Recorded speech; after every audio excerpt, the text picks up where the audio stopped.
Bonjour à tous. Merci d'être présent pour ce webinaire sur la Russie et comment réussir votre projet sur le sol russe. Donc on a une demi-heure devant nous. Donc l'objectif, c'est pas de faire l'intégralité de rentrer dans le détail sur les différents points, mais plutôt de vous donner, nous, les points qui nous paraissent importants pour aborder le marché russe. Voilà. Alors donc au sommaire... Présentation d'Ecritel. On va revenir après sur les problématiques que vous pouvez rencontrer en Russie. On fera un focus sur la loi 152, qui est importante, qui change pas mal la donne. Et ensuite, sur des bonnes pratiques sur l'hébergement en Russie. Alors donc, on va dire le credo Voilà, pour aller sur le sol, pour héberger en Russie. Donc on détaillera après chacun des items, mais dans les grands différents et dans les conseils qu'on peut vous donner, tu ne sous-estimeras pas les spécificités russes, tu n'utiliseras pas Google et les réseaux sociaux américains. Ton code au caractère cyrillique, tu adapteras. Tu ne confieras pas tes données sans protection. Alors, ça peut paraître basique, mais en Russie, tu hébergeras et pour les applications mobiles, ton application, tu adapteras. Donc peut-être quelques mots sur Ecritel assez rapidement. On est spécialisé dans le maintien d'applications critiques en mode hébergé chez vous, chez nous, sur du cloud public, avec la capacité de vous accompagner à l'international et avec les certifications qui vont bien, 27001, 9001, plateforme PCI-DSS pour les données bancaires. Et on est présent en Russie depuis 2 ans maintenant. Voilà, on a des infrastructures d'hébergement à Moscou. Donc alors, quelle problématique surmonter en Russie? Donc la Russie, selon nous, c'est d'abord un pays avec beaucoup d'opportunités. C'est un pays qui est qui est très connecté. Donc il faut quand même garder en tête certaines métriques. Donc 147 millions d'habitants. Il y a 20 millions aussi de russophones situés dans les pays d'immigration. On a environ 109 millions d'internautes à peu près, et c'est un marché qui n'est pas encore mature en termes d'Internet et qui est encore en pleine croissance. On a encore un faible taux d'internautes aux alentours de 70% contre 80% généralement constaté en Europe, donc un potentiel de croissance important. Il y a environ 14 villes qui font plus de 1 million d'habitants, donc avec beaucoup d'internautes potentiellement. On a une croissance à 2 chiffres du e-commerce depuis 2013. Alors le e-commerce, il est aussi beaucoup porté sur le fait que les Russes consacrent on va dire à peu près 60% de leurs revenus au shopping. C'est un taux qui est extrêmement élevé et qui est le plus élevé en Europe. C'est notamment dû au fait que d'abord il y a peu de taux de chômage en Russie, aux alentours de 5%, et que par exemple aussi les frais de logement vont être moins chers, sont relativement bas par rapport à notre pays. Alors, c'est un pays qui rattrape son retard, comme on l'indique sur le point 2. Jusqu'à la chute de l'URSS, le secteur de l'informatique a été extrêmement contrôlé, et ce qui fait qu'il n'y avait pas d'Internet. En 1999, il y avait uniquement 1% de la population qui avait accès à Internet. À la même année, aux États-Unis, il y avait 35%. Pour atteindre 37% de la population qui a accès à Internet, il faut attendre 2010. Donc, c'est finalement un pays qui a rattrapé son retard entre 2010 et aujourd'hui, et qui a atteint quasiment les taux habituels de connexion. Alors, c'est un pays aussi où il y a une forte croissance du e-commerce.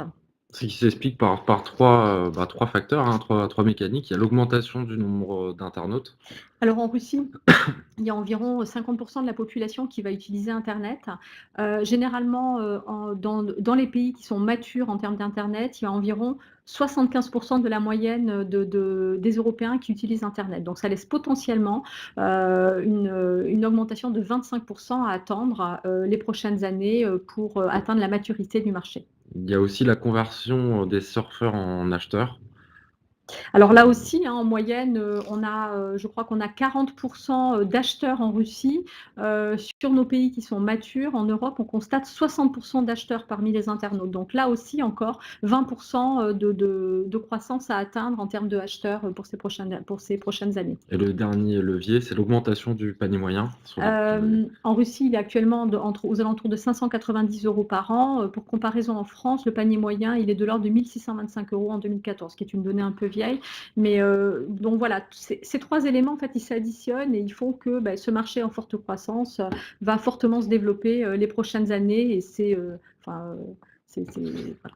Alors, il y a aussi, donc, c'est à noter aussi que c'est un pays qui aime la France, les Français, la langue française. On parlait quand même à la cour des tsars, on parlait le français. On est toujours très très bien accueillis en Russie en étant français. Et l'écosystème français, notamment dans les grandes entreprises, est très présent. Et donc voilà, c'est potentiellement bien pour nous. Alors, Made in Russia. Voilà, des différences aussi en Russie. Donc, faut savoir que Runet, c'est le nom de l'internet en Russie, écrit par les Russes et en russe. On l'a vu tout à l'heure, hein, il y a un nombre important d'utilisateurs. On compte 110 millions d'utilisateurs russes, et on compte 25 millions de russophones qu'on peut retrouver en fait dans les anciennes républiques soviétiques ou en Israël ou encore en Amérique du Nord.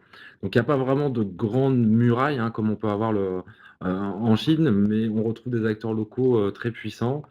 Il n'y a pas vraiment de grid firewall, hein. On retrouve les géants Google, Facebook qui sont présents sur le marché russe.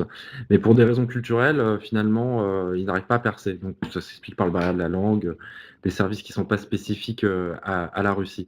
Par exemple, là, vous pouvez le voir, Yandex, c'est le moteur de recherche qui est le plus populaire en Russie. On peut notamment commander un taxi via Yandex. On retrouve aussi Vcontact qui remplace en fait Facebook et qui est très populaire, hein, avec on a à peu près 70 millions d'utilisateurs.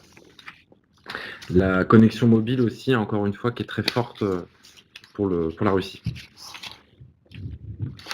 Alors, on vous a mis en fait une carte pour montrer qu'il y avait de forts contrastes régionaux. Aujourd'hui, la plupart des connexions se font depuis les grandes villes et depuis Moscou. Voilà, les connexions depuis Moscou et les grandes villes sont bien plus élevées que les moyennes nationales. Les régions rattrapent progressivement leur retard. Et c'est notamment lié à la baisse de coût des connectivités qui favorise l'essor d'Internet. Mais globalement, ce qu'on peut dire par rapport à ces taux de connexion, c'est que généralement dans les grandes villes, Internet est rapide et de bonne qualité. Il y a une bonne couverture. Le prix est intéressant et également il y a du Wi-Fi absolument partout, y compris dans les restaurants et dans les bars.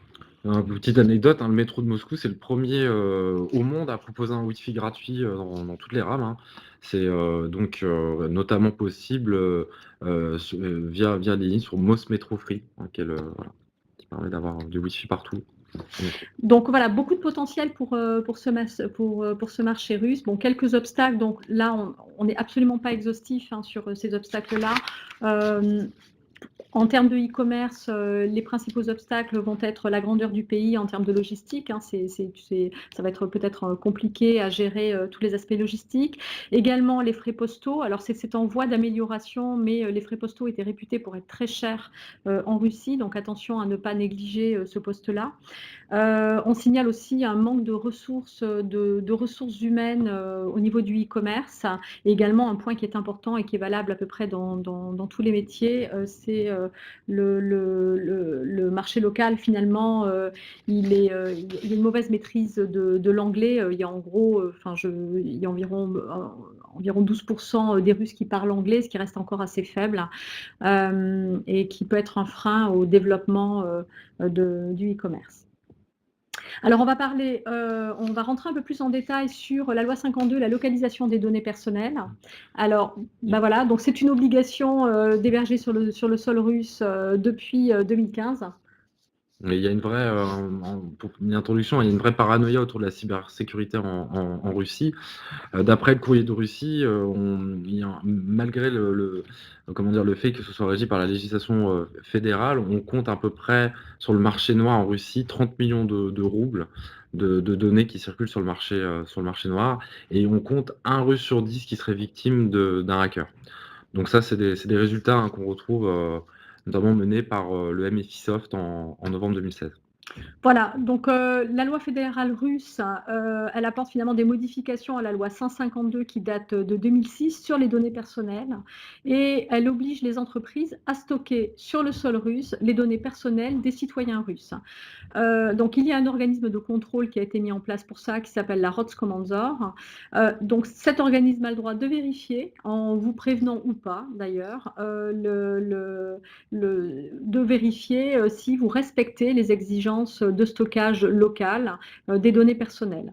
Donc depuis le 1er septembre 2015, les sociétés doivent être en mesure de prouver que les données personnelles reçues sur le site internet ou dans le cadre de leur activité se trouvent bien en Russie. Donc vous devez être capable de montrer des documents relatifs à l'introduction de cette norme au sein et de cette nouvelle réglementation au sein de votre entreprise. Donc depuis septembre 2015 et donc on assiste à une vague de contrôle depuis 2016, évidemment qui touche d'abord les grandes entreprises et éventuellement et ensuite des entreprises de taille intermédiaire. Alors ça se traduit comment finalement? Donc la situation avant l'amendement. Par exemple, vu le temps comment dire, entre la France et la Russie, le temps de réponse étant assez Les faible, latences. les latences, pardon, on pouvait se permettre d'avoir un hébergement en France pour adresser les utilisateurs russes. Donc c'est ce qui se faisait avant. Ouais, alors En nous, termes de... nous en tant qu'hébergeurs et en tant qu'infogéreurs, en fait, jusqu'à présent, on hébergeait en France les sites pour la Russie et on rajoutait du CDN pour accélérer le dernier kilomètre. Mais globalement, on utilisait de l'hébergement français. Ça fonctionnait très bien jusque-là. Parce qu'il n'y a pas de problématique de latence vers la Russie. Et ce qu'a changé la loi, finalement, c'est que donc dès l'été 2016, en fait, le président Poutine a signé toute une série d'amendements en fait antiterroristes et on a commencé donc à évoquer ces sujets et cette loi 152. Donc alors, ce que dit la loi 152 textuellement, elle dit l'opérateur s'engage à assurer l'enregistrement, la systématisation, l'accumulation, le stockage, la rectification, donc la mise à jour, le changement, et la récupération des données personnelles des citoyens de la Fédération de Russie en utilisant des bases de données situées sur le territoire de la Fédération de Russie. Ce qui veut dire en gros que vous devez faire le premier enregistrement des données personnelles sur le sol russe. Et non pas sur un hébergement en France comme on le faisait jusqu'à présent. Alors, qui est concerné? Eh bien, toutes les sociétés au sens large du terme, à partir du moment où vous avez comme clients finaux des Russes, hein, vous devez respecter cette loi. Alors, les risques en cas de non-respect, bon, c'est une amende de 300 000 roubles. 5 ans d'emprisonnement, bon, ça reste relativement, enfin ça n'a pas vraiment changé. Le gros risque finalement, c'est un risque plutôt quotidien, c'est-à-dire c'est l'inscription dans le registre de violation, dans le registre dans la liste noire en fait du web et surtout votre site sera complètement, sera vraiment coupé et vous ne pourrez plus assurer de vente sur le sol russe. C'est finalement le plus gros risque aujourd'hui auquel vous heurterez. D'ailleurs, à titre d'info, Twitter a annoncé en novembre 2017 qu'ils allaient stocker les données personnelles des Russes en Russie pour se mettre en conformité. Donc voilà, alors qu'est-ce que finalement une donnée personnelle au sens russe du terme? Alors, une donnée personnelle, c'est tout ce qui permet en fait d'identifier un individu. Alors, ça va de ses données d'identité à sa religion, à sa couleur de peau, tout type de Ses yeux, enfin précision. toutes les données qui permettent de vous identifier. Alors, ça aussi, c'est quelque chose qui est très différent par rapport à nos lois en France. C'est que le fondement de la loi, c'est le consentement. En France, on inflige des amendes pour une fuite d'informations. C'est notamment le cas du RGPD.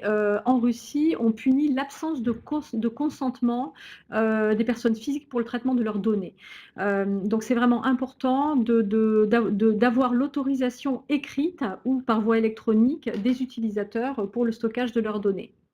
Tout à fait. Ils doivent pouvoir d'ailleurs accéder à ces Ouais. informations. À tout moment, en fait, hein, l'intéressé doit pouvoir accéder à ces données, consulter, modifier, le cas échéant, les données.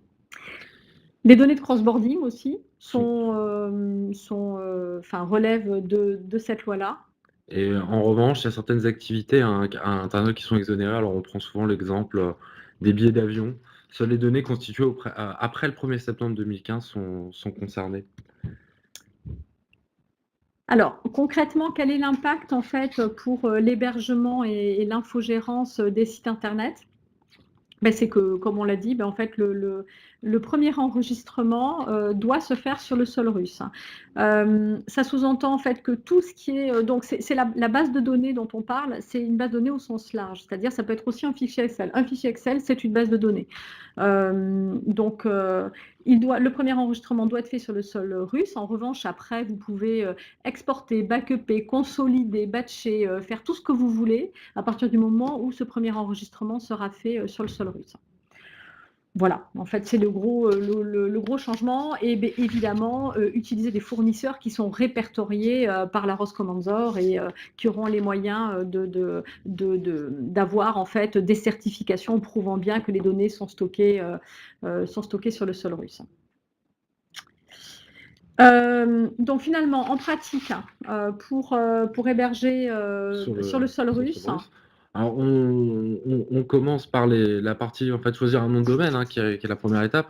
Alors, on vous conseille de privilégier des extensions locales, pas forcément uniquement le .com, parce que les Russes feront plus confiance à une URL locale. Donc, il y a 3 types d'extensions qu'on retrouve. Donc, le point .ru qui est le plus classique, hein, avec toutes les extensions génériques ou géographiques, hein, .com.ru ou .msk.ru pour Moscou, Saint-Pétersbourg, etc.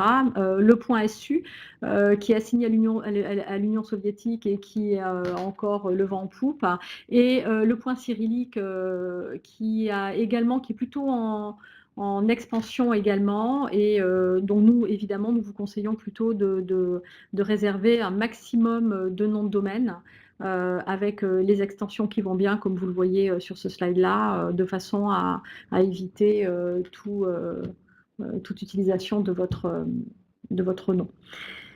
Alors, on a mis en fait une petite carte qui est plutôt assez originale. Alors, je vous montre uniquement la Russie, qui est située complètement en haut. Alors, la carte, c'est si le point .ru par rapport au reste du monde, et on voit finalement qu'il est très peu présent. Ce qui montre le potentiel, en fait, hein, sur le nom de nom de domaine. Voilà, il y a encore très peu de noms de domaine, très peu d'extensions pour la Russie. Voilà, c'est alors qu'on voit sur le .fr qui est à peu près le .cn est énorme, mais bon, ça c'est normal. Donc il y a vraiment un potentiel qui est important et sur lequel il faut travailler. Alors, les data centers en Russie, alors avec l'essor de l'Internet depuis ces 10 dernières années, il y a vraiment des capitaux importants qui ont été dédiés à la construction de data centers en Russie. C'est un marché qui est en forte croissance. Le marché, il est essentiellement concentré sur Moscou et sur Saint-Pétersbourg, pardon. En gros, c'est 3/4 des revenus du marché de l'hébergement entre Moscou et Saint-Pétersbourg. Il y a, je crois, aux alentours un peu moins d'une centaine de prestataires d'hébergement en Russie. Ce que nous, on a pu constater, c'est que c'est un marché qui est peu internationalisé. Certes, il y a des acteurs internationaux qui sont présents en Russie. En revanche, c'est loin d'être les meilleurs. Donc, et par contre, on a pu constater que le marché local du data center, avec des prestataires russes, était de très bonne facture et de très bonne qualité, avec des data centers de tier 3 ou tier 3+, avec toutes les certifications que l'on peut attendre ou que l'on constate en France notamment, et avec vraiment de très beaux data centers qui n'ont rien à envier à ce que l'on peut voir à nos data centers. Donc plutôt privilégier des acteurs locaux russes. De la même manière, merci Audrey pour la transition. Les solutions cloud, en fait, on retrouve de la même manière beaucoup d'acteurs, y compris les géants internationaux de type Amazon, Web Services, Google, SoftLayer. Mais en fait, ils sont très peu présents, à peu près moins de 2% des parts de marché. La plupart des clouds qu'on va retrouver sont là aussi 100% russes. Alors, on peut noter par exemple Rosplatforma, qui est un cloud russe souverain. Et on a aussi un certain nombre de data centers, enfin d'offres de data centers qui sont Cloud 152 compliant, donc en lien avec la loi 152. Mais alors attention, la plupart de ces offres sont sans infogérance, hein, sans SLA, sans engagement de services, d'où l'intérêt de faire appel à des providers, comme Écritel pour, Ouais. venir, voilà, greffer de l'infogérance sur des offres de cloud, La locales. plupart des clouds sont vraiment basés soit sur du VMware, soit sur de l'OpenStack, de la même façon que ce que l'on rencontre ici en France. Voilà, mais par contre, c'est vraiment de la donnée, c'est du vCloud Director brut qui nécessite un bon niveau pour de l'exploitation et de l'infogérance, ou de faire appel à un prestataire, comme le disait Brian, comme nous.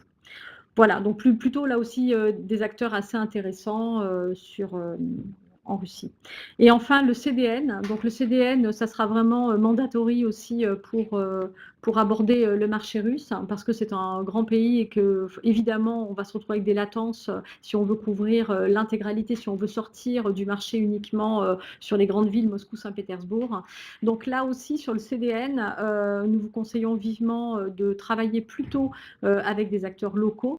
Parce que certes, les géants de CDN type Akamai sont présents sur le sol russe, mais finalement ne vont pas avoir un niveau de performance qui sera égal aux acteurs du marché locaux. Donc là aussi, il y a de très bons CDN locaux et on pourra vous donner éventuellement des noms, mais on vous conseille largement de travailler avec les CDN locaux. Voilà, je pense qu'on a fait le Oui. tour de ce qu'on voulait partager avec vous. Donc, c'est un marché en tout cas qui est intéressant, qui est plein de potentiel et qui est très dynamique. Évidemment, si vous voulez plus d'informations, vous pouvez poser des questions dans le chat et on y répondra tout de suite. Et autrement, on peut partager avec vous, une fois ce webinaire terminé, des informations ou ce dont vous aurez besoin. Bon, je vous laisse poser des questions si vous en avez. Vladislav qui est prête à poser une question, n'hésitez pas.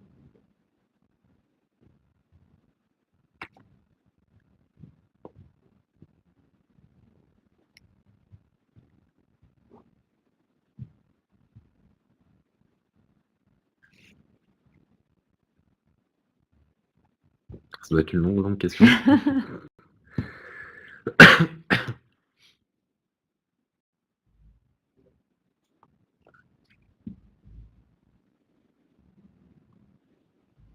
Alors, la question de Vladislav, c'est d'héberger des données d'utilisateurs russes sur des serveurs d'Amazon. Est-ce que ça pose un problème?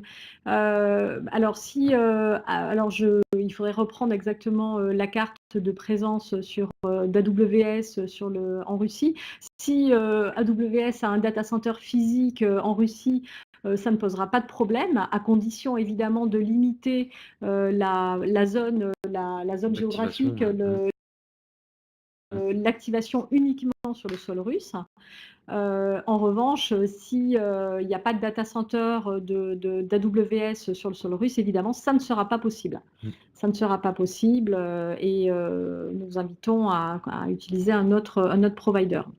Voilà, donc ça, il faut regarder sur AWS les zones d'activation. Et après, il y a une possibilité de toute façon de restreindre uniquement à une zone, je ne sais plus comment ils appellent ça, d'availability. Oui. C'est vrai qu'Écritel a fait le choix plutôt sur des acteurs locaux. Voilà, on sait qu'il y a notamment des clouds. Bon, on sait très bien que la Chine et la Russie ont aussi depuis très longtemps des relations de proximité. On sait aussi que des acteurs de cloud type Aliyun, donc Alibaba Cloud, est en train de s'implanter ou voudrait s'implanter sur le sol russe. Donc là aussi, c'est aussi éventuellement des solutions. Donc il ne faut pas hésiter à aller voir sur ces sites-là des zones géographiques ou de prendre contact avec nous et puis on peut vous indiquer ces choses-là. Donc si vous avez des questions, n'hésitez pas.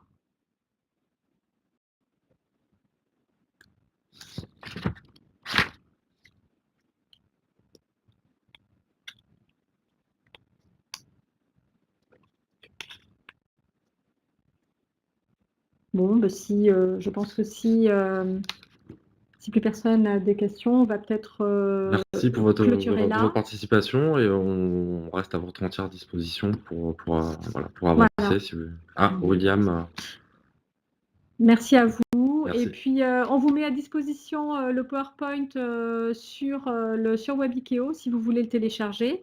Donc, n'hésitez pas. Puis, on reste à votre disposition pour la moindre question, l'aide. Ça sera un plaisir de partager le marché russe ou autre chose. Bonne journée à vous tous. Merci, Salut bonne à vous tous. journée.